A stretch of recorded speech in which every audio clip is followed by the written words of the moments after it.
and welcome to another update on Archmage Rises, the greatest role-playing game ever made, or I'm wasting my time and I'm wasting yours by you watching this. So this week, Nick's not here, and we're going to do some things that are a little different. Nick is actually being a pirate in the Caribbean right now, and he should be flying home soon. So this video is a little bit of an update for him, as well as all of our fans out there. So we're going to do things a little bit different. We're going to start off today with some fan feedback from Gamasutra, of all places. Now, Michael Ballard, let's do a shout out to him. He pointed me to this Gamasutra post about role-playing games, and it's written by Guido Henkel. And the article is called A New Recipe for the Role-Playing Game Formula. And thank you, Michael, for sending this our way, and also for commenting in the comments, which we can see later. And this article is important because it's written by Guido Henkel. And Guido was the producer of the award-winning role-playing game Planescape Torment, one of the greatest role-playing games ever made, and was also one of the driving forces behind the award-winning Realms of Arcania series. So this guy's got some serious chops. He's been working on role-playing games and professionally in games since '83. And these are some of the important things that he says in this post. Just a couple of excerpts. RPGs have evolved very little. Missing is the beating heart. Let us turn the computer into a real dungeon master, a storyteller who weaves a narrative fabric as we play along. Then later he starts talking about Skyrim, and then he says, things at the Joravaskr in Skyrim never change. For example, not at the start of the game, nor during the lengthy adventure, and not after you've completed all the storylines and the DLCs. It, like almost everything else in these game worlds, feels static. Then he says, no real social awareness based on individual achievements. Now that's really interesting. I'm going to show you something about that. A little bit later he says, real social awareness would recognize the player's deeds and the world around him would react to it. People would talk about it, ask him about his experiences, tell other people about it in taverns, actually creating an in-game reputation for the character based on his actual achievements. And throughout this article, he references all the big RPG franchises you're probably familiar with: Skyrim, Fallout, Dragon Age, Final Fantasy, and many more. So what's great about this post is he's talking about the same burn, the same feeling that I had inside several years ago. And I'm like, man, why hasn't somebody made something like this? And I'm kind of crazy enough to think that I could. So that's why I started on this adventure. Basically for all the reasons that he puts out there. So I'm going to put a link in the description of this video, and you can go and read that awesome post by Guido. And but you don't have to wait for the future, because the future is right here. I'm going to show you a little piece of it right now in the gameplay demo I'm about to show you, and we can see how we can have these living, breathing systems are coming in Archmage Rises. Before I get to the gameplay demo, I just want to do a shout out again to Michael Ballard. Thank you so much for mentioning Archmage Rises in those comments, and I'm seeing traffic coming to the website about Archmage, probably because you put the link into those comments on Gamasutra, and I just want to thank you for that, because as hard as indie game development is, I mean, the programming is hard, and the financing and keeping the whole thing running and whatever, but really the hardest thing of all is just getting people to know, this thing exists. And so Michael, you've done a great job on helping me with that. I appreciate it. I'm going to give you some kind of special in-game thing for doing that, so thank you very much. Okay, so let's get into the game. So what's really interesting is the work that I was doing this exact week really relates to what Guido was talking about in his Gamasutra post. So that timing is really serendipitous. It's kind of weird. So what I've been working on this week is what we call Living, Breathing World. And it's just taking this simulated world and bringing it to life in ways that no other role-playing game has done before. Okay, so here we go. So I'm going to show you step by step how this new system, the news system, works. Now I should actually have a better buzz name than news system, but the Nemesis system was already taken, and that's a pretty cool name. I can't come up with a better name than that. So anyway, we're stuck with the news system. Okay, so I'm going to show you how the news system works, how the player interacts with it, and how the NPCs interact with each other in order to have cause and effect in the simulated world. Okay, so this is a great example of how the computer is playing the role of GM and fulfilling all of the requirements for playing out the NPCs. Okay, so we're going to go to the graveyard, And there is Clarice, and she runs the graveyard. She works at the graveyard. And I'm going to go and investigate her. And so what that means is I'm going to spy on her, and it requires both stealth and observation, and there are spells that I can use in order to increase my odds on stealth and increase my odds on observation. And so what I'm hoping to achieve is to discover a secret. Now, if I'm following her around and overhearing her conversations and talking to her friends and all that, and she discovers that I'm doing that, that's really going to wreck things for me. And if she's powerful enough, it could even send the guards after me or something like that. But that's not going to happen here because I kind of rigged it to be successful. So I'm going to investigate her, and there's a bunch of die rolling and stuff that should show up, but as I told you, Nick's on vacation, so he couldn't get that stuff in, so you just have to believe me that it's going to be cooler than what you're about to see in terms of effects, but behind the scenes, it's already done. Okay, so we're going to click Investigate, and a bunch of die rolling was done. We just discovered that Clarice, in her past, used to be a prostitute. Now, that's something she's keeping to herself, and nobody else knows about that. And so I'm going to show you a dump of all of the people in the game world, because that's the quickest and easiest way in order to see what's going on here. Okay, so we're going to go to Handy Dandy Notepad++, and here we are looking at a dump of all the data in the current game state. And so we see that the town Korth is, that's the town that I'm currently in, and these are all the people and all the families that are in there, and they're listed out by family order based on last name and their current age. And we can see there's really nothing else to say about them. Except for Clarice, she has a memory of meeting us, and it was a social interaction, and her first impression of us is a value of 7. And then we see the rest of the town. So there's nothing else going on in this game world, and I did that just to keep things very vanilla right now so I could show you what's going on behind the scenes.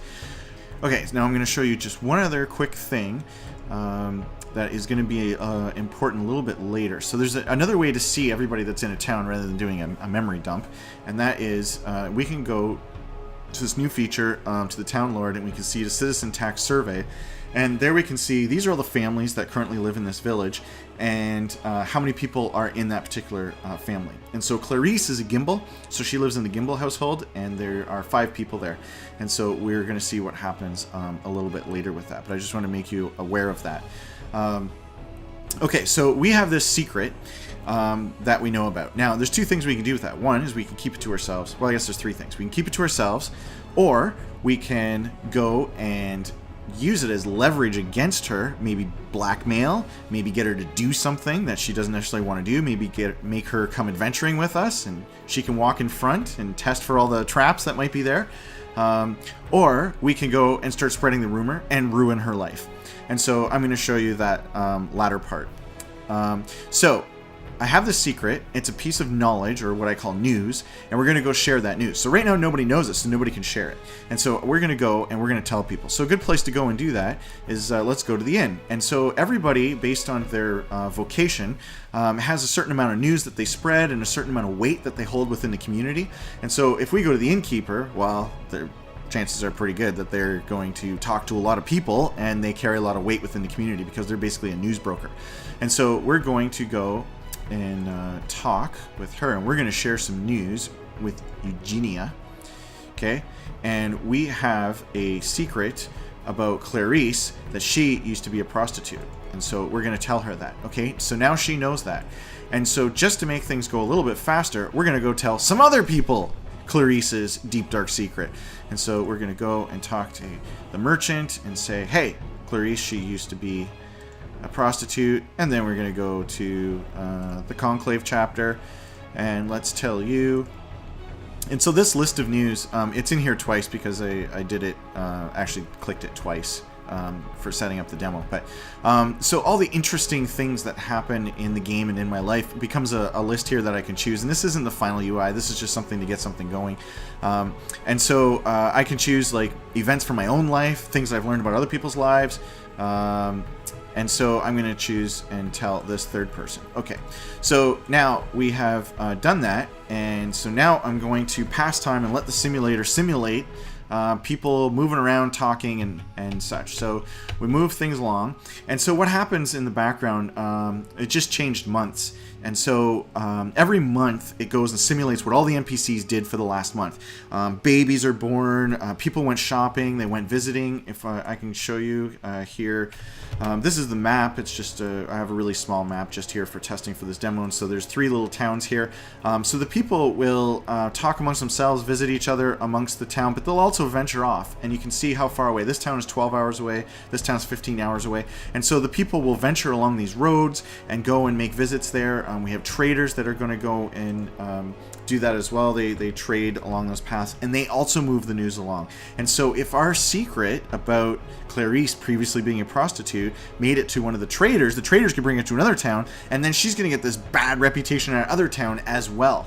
And so these things also work for the player, where things that the player does that are good or are bad, the way NPCs feel about them, spread to these other towns. Okay, so enough talk about that. I'm going to actually show it to you. So a bit of time has moved on, and now I'm going to do a new memory dump, because that's the easiest way to see things.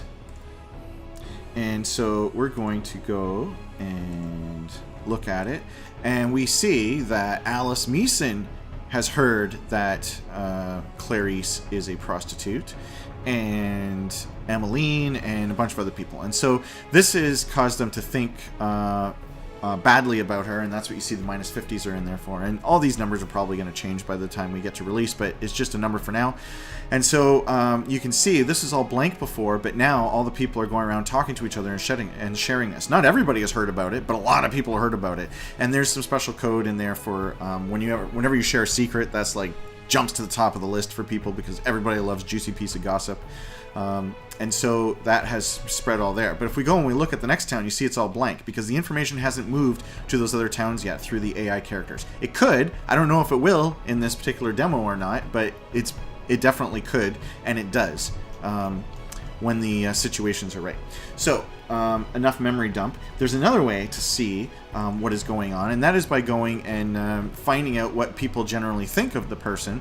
And so I just put that in here, just a really quick way. We can ask her a question. This is part of the new question interface. And so I put this in here. So what do people think of you? And so people generally are indifferent, and they're -16. Now it started out at 0, which is totally neutral, and now she's down to -16. So we can see that things are not so good for her. So some more time is going to pass. So I'm passing time just by hitting the key here. Okay, some more time has passed. Let's go back and talk to her and say, hey, how do people feel about you now? Wow, people really despise her. Okay, so things are going really bad for Clarice. Now, what is going to happen? So this is where it becomes really interesting. So as time passes and people really don't like her, it's kind of miserable for her to be living in this town. So I'm going to pass some more time. And so things have gotten really miserable. And now I see the graveyard is closed and abandoned. What happened there? Clarice was having such a rough time living in this town with that terrible rumor that I spread about her, that she actually moved out of town. And so there's ways that we can see that happen. First of all, the graveyard has been closed.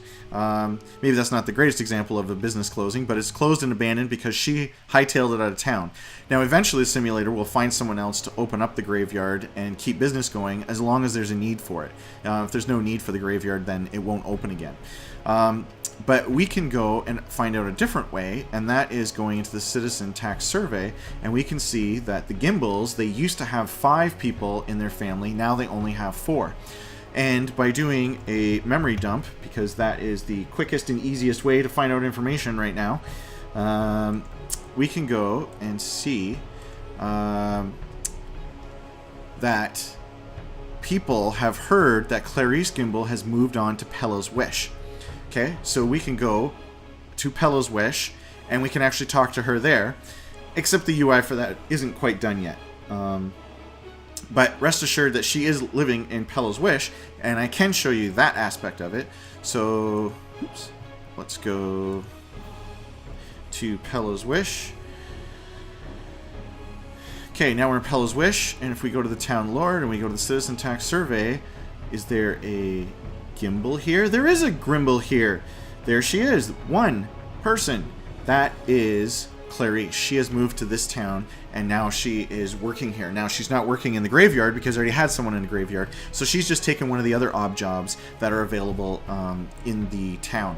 And so this is a great example, I think, of how the news system working behind the scenes can show real cause and effect of your actions and NPC actions. So other ways this can be used, for instance, is if you take on a quest and you don't complete it in time, then the person will say, hey, that guy Thomas, he's a real jerk. He said that he was going to kill the rats in my basement, but he didn't. And then that's going to spread out to the other people, to the point where everybody in the town will find out about it. Even other towns might find out about it. Now, it's not going to go totally out of control because that's kind of a minor issue compared to some of the major issues can happen. For instance, I go and I kill somebody in the town and I get caught for it. That's the kind of information that would really ruin my reputation with everybody in a town. And so this is just ways in which the world, I think, reacts very realistically to what is going on. And one of the major features that I was working on this week and got mostly working. And so there's still more to be done with it, as I said, with the UI and such. But there is a little peek into how the simulated world, the news system, the ability to find out people's secrets, and pretty much everybody has some kind of deep, dark secret, and how NPCs can find out those secrets and spread them around, how you can, and then even leverage it and go from there. And so something that's kind of interesting to me is if you go to a cave and you were to kill, say, a bunch of orcs, and you got rid of them, who knows that? The answer is just you. You're the only one who knows that because you're the only one who was there. So if you come back to town and you start to brag about it in the inn, then good news about you spreads around and whatever. But if you don't share that, the world will experience the loss of those orcs, and people will be happier that there aren't any orcs that are bothering them, but they won't actually know who did it. And that's a way of playing as kind of the humble, self-sacrificing hero. It's a very different way to play a role-playing game. And so that's kind of a byproduct of just doing things realistically and having a simulated world. And I think that was kind of cool. The other thing that was kind of cool is when I was testing this and setting it up, I was actually having some problems. And one of the reasons is because I put in a plague system last week. You can see right here I have a little number of infected for the plague. It's currently 0. So I had a problem trying to get the person who was, getting run out of town. They weren't actually leaving town. I couldn't figure out what was going on. And the reason is that the plague system was interacting with it, with the news system. So news was spreading about the person having this, nefarious past and whatever. And they were thinking bad thoughts, but then there were also people dying from the plague, and the people dying from the plague was way more important, and there were way more of them than what was going on with it. It was one person, and who cares about her past when people are dropping dead from eye rot all over the place. And so nobody really cared about the news that I was spreading because this plague was going on. So I actually had to turn off the plague system just to be able to be certain that we could do the demo for today. So I thought that was kind of an interesting sort of feature bug during testing, just how there's multiple layers of systems here that are interacting, and I hope you really enjoy seeing how this is a real living, breathing RPG world. Okay, so for the last part of our update, I am going to give you a quick, honest update on how I'm doing on the schedule. So for those who don't know, we have a feature complete date of January 24th of 2017, and I'm working very hard against that. And this week I was working on the news system and the rumors and discovering people's secrets and people having these nefarious pasts and things that they don't want to get out. And originally, when I built the news system, I was thinking that people would share news based on what their audience wanted to hear. So if somebody likes to know about economic things, then the NPC would share economic things with them. But I started thinking about that more, and that's actually not how real life works. In real life, I really love technology and games. I might watch a GDC video or something like that and go, wow, that's really fascinating, interesting. What do? I go and I tell my wife. Now, is my wife interested in GDC videos and that kind of stuff? No, not at all. Not even close. But she sits there, she nods her head, and goes, "Oh, that's nice, thanks, honey." And that's great. That's about as much as I get out of her. So on further reflection, it was like people actually talk about what they're interested in, not so much what their audience wants to hear.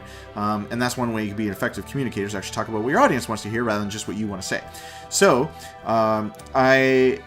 I changed the code, and now people share what they like, and so that means somebody who is very into economics gets some juicy bit of trade info, and on their turn, when they're being simulated, and they go and they talk to another person, maybe they share that information with a socialite.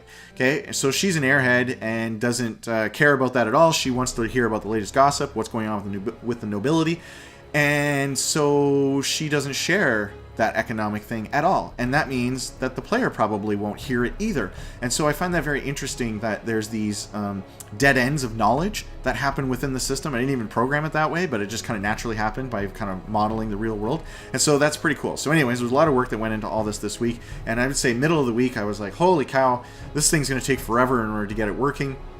I had to put in a couple 13-hour days because I'm really concerned about keeping the schedule on track. And so everything came together by the end of the week, which was amazing. And so I used to be 3 days behind on the schedule. And because some things actually went better on Thursday and Friday, now I am only 2 days behind on the schedule. So that is the official update on the January 24th. We are targeting January 24th, currently 2 days behind.